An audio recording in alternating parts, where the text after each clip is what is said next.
मेरा नाम करण है। मैं अपने आप को बहुत खुशकिस्मत मानता हूँ कि मेरी शादी राखी से हुई है।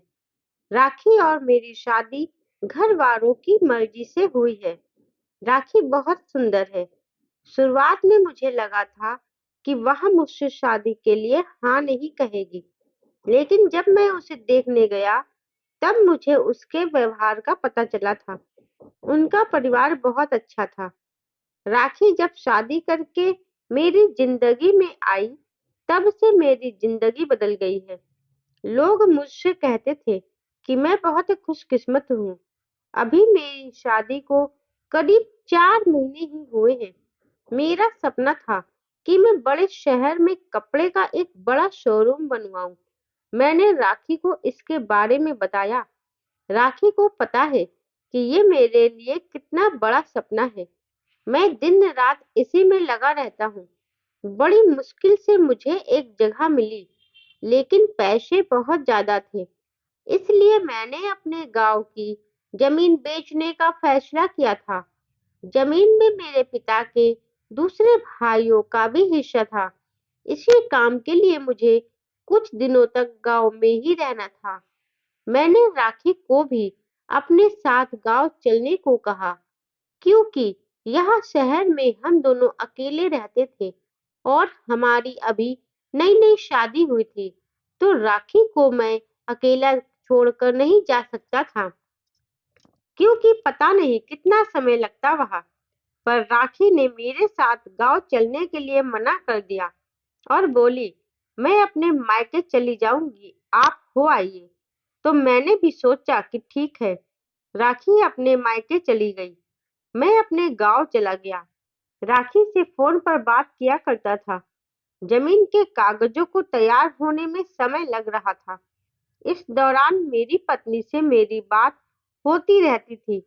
मैंने एक शाम उसे फोन किया, तो वह कुछ बदली बदली थी, ज्यादा बोल नहीं रही थी। मैंने पूछा, क्या हुआ, तुम ठीक हो? वो बोली, मुझे आपको कुछ बताना है। मैंने कहा कि बताओ, क्या बोलना चाहती हो? फिर वो थोड़ी देर चुप रही और फिर बोली कि नहीं, अभी नहीं, मैं आपको मिलकर ही बताऊंगी। मैंने भी कहा कि ठीक है, लेकिन मुझे नहीं पता था कि मेरी जिंदगी में इतनी बड़ी बात होने वाली है।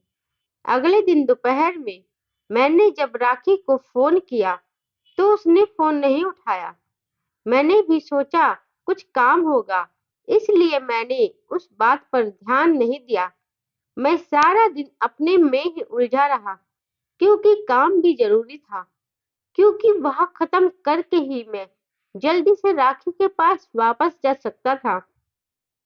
दिन भर के काम के बाद शाम को फिर से राखी को फोन किया, तो इस बार उसका फोन स्विच ऑफ आ रहा था।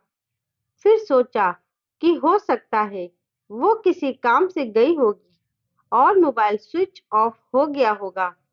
करीब 2 घंटे बाद मैंने रात को फिर फोन किया, क्योंकि दिन भर बात हो ना हो, लेकिन रात में हम जरूर बात किया करते थे। लेकिन रात में भी फोन स्विच ऑफ था, तो मुझे थोड़ी सी फिक्र हुई।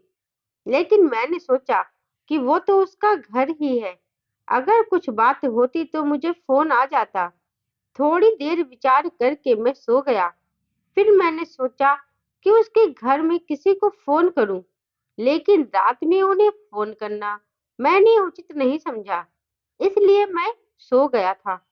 सुबह उठते ही मेरे मन में बस यही ख्याल आ रहा था कि मैं राखी से बात करूं।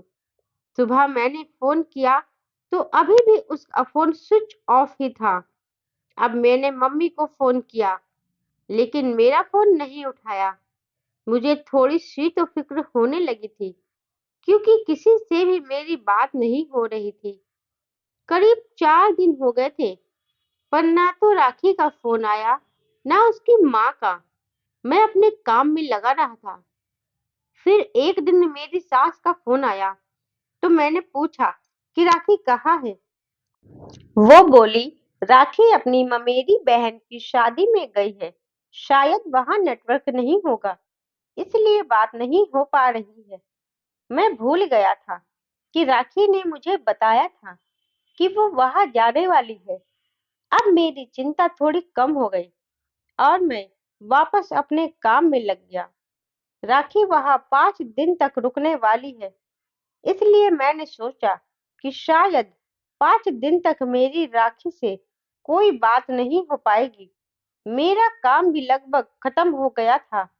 मेरे हाथ में पैसे 2-4 दिन में आने वाले ही थे। जैसे ही मेरे हाथ में पैसे आए, मैं वहां से निकल आया। वहां से निकलने के बाद मैं सीधा अपनी पत्नी के घर गया, उसे लेने के लिए। जैसे ही मैं वहां पहुंचा, मेरी सास मुझे देखकर खुश होने की बजाय थोड़ी परेशान दिखी। मैं थोड़ी देर वहीं बैठा रहा और उनसे पूछा कि राखी कहाँ है। वो बोली, अभी नहीं आई है। मैंने बोला, अभी आई ही नहीं है, अभी तक उसका फोन नहीं लग रहा है। मैंने कहा कि आप मुझे वहां के किसी का नंबर दे दो। कितने दिन से राखी से बात हुई ही नहीं है। वो कुछ देर सोचती रही, फिर बोली कि अभी मेरे पास नहीं है, मैं आपको किसी से पूछ कर देती हूँ। करीब 2 हफ्ते से ऊपर हो गए थे मुझे राखी से बात किए। मुझे राखी पर भी गुस्सा आ रहा था कि उसका फोन स्विच ऑफ क्यों है, और अगर उसका फोन काम नहीं कर रहा है तो किसी और के फोन से भी तो बात कर सकती। लेकिन उसने मुझसे बात नहीं की। मैंने सोचा था कि जब वह आएगी तो उसे जरूर डांटूंगा। मेरे सास का भी कोई फोन नहीं आया। अब तो करीब 3 हफ्ते होने को आए थे। मैं वापस घर आ गया, लेकिन अब तो मेरी सास भी घर पर नहीं थी, न ही वो मेरा फोन उठा रही थी। अब तो मेरे मन में बहुत सारे विचार आने लगे थे कि आखिर क्या है जो राखी और उसके घर वाले मुझसे छुपा रहे हैं और मेरे साथ ऐसा बर्ताव कर रहे हैं। फिर मैंने उन्हें मैसेज किया कि अब मैं पुलिस के पास जाऊंगा।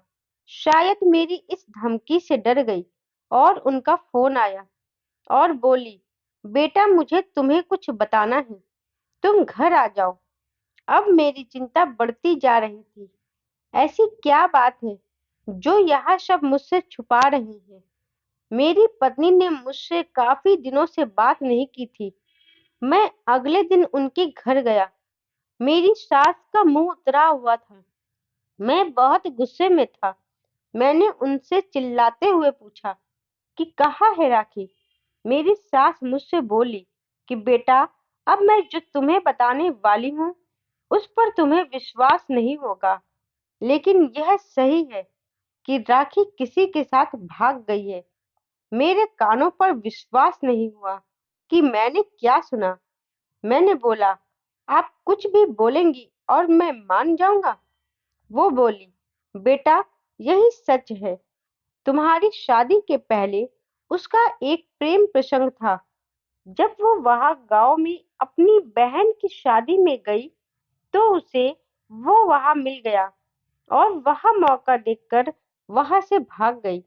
ये सब सुनकर जैसे मेरे पैरों तले जमीन ही खिसक गई। मुझे उनकी किसी भी बात पर विश्वास तो नहीं हो रहा था, लेकिन मैं कर भी क्या सकता था। मैं बहुत परेशान हो गया था।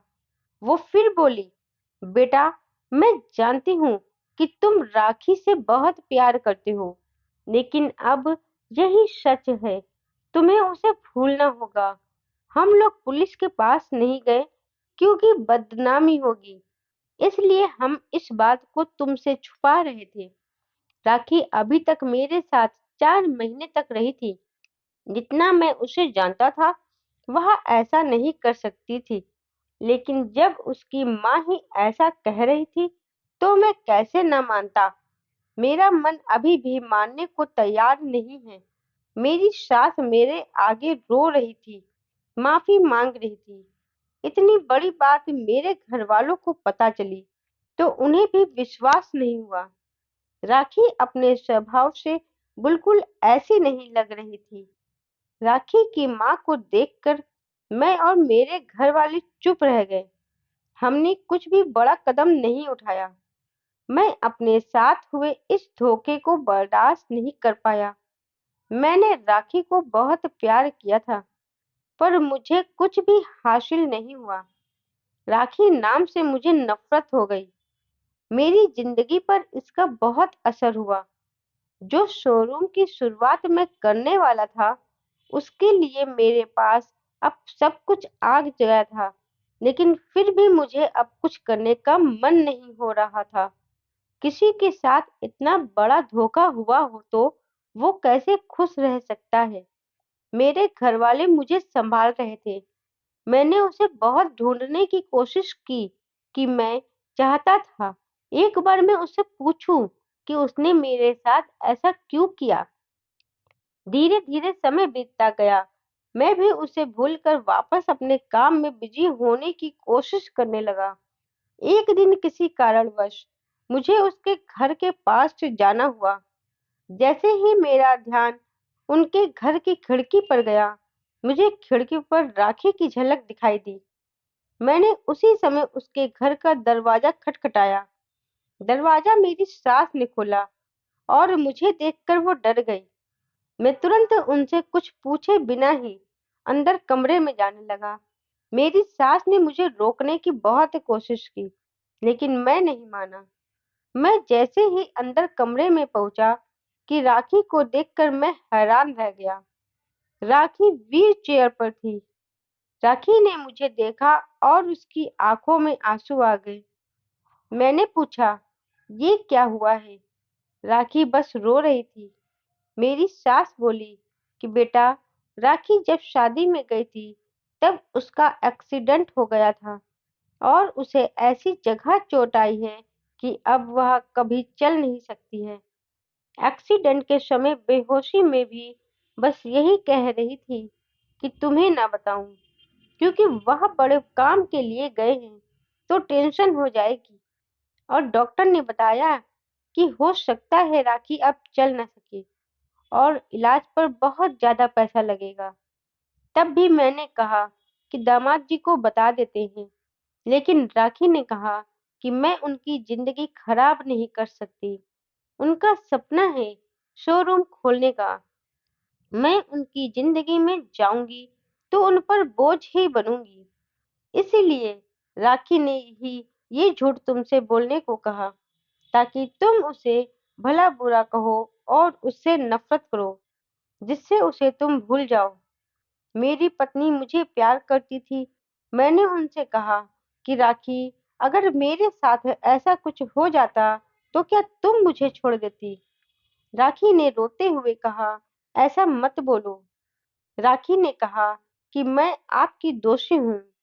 एक्सीडेंट में हमारा बच्चा जो मेरे पेट में था, अब वह भी खत्म हो चुका है। आप मुझे भूल जाएं, दूसरी शादी कर लीजिए। मैं आप पर बोझ नहीं बनकर रहना चाहती। राखी की आंखों से आंसू नहीं रुक रहे थे। ना जाने कब से उसने इन्हें रोक कर रखा होगा। राखी को बीते कुछ महीनों में मैंने ना जाने क्या कुछ नहीं कहा होगा, लेकिन अब राखी को एक पल भी अपने से दूर नहीं रखना चाहता था। मैंने राखी की एक बात नहीं सुनी। मैं राखी को अपने साथ ले आया। अब कोशिश यही है कि राखी फिर से चल सके। मैंने मेरा शोरूम बेच दिया और अच्छे से अच्छे अस्पताल में राखी को दिखाया है। उम्मीद की किरण दिखाई दे रही थी। कोशिश यही है कि राखी फिर से अपने पैरों पर खड़ी हो सके। दोस्तों, आज की ये कहानी आपको कैसी लगी है, हमें कमेंट बॉक्स में ज़रूर बताइएगा। दोस्तों, कहानी आगे ऐसी कहानी सुनने के लिए चैनल को लाइक, शेयर, सब्सक्राइब ज़रूर कीजिएगा। धन्यवाद।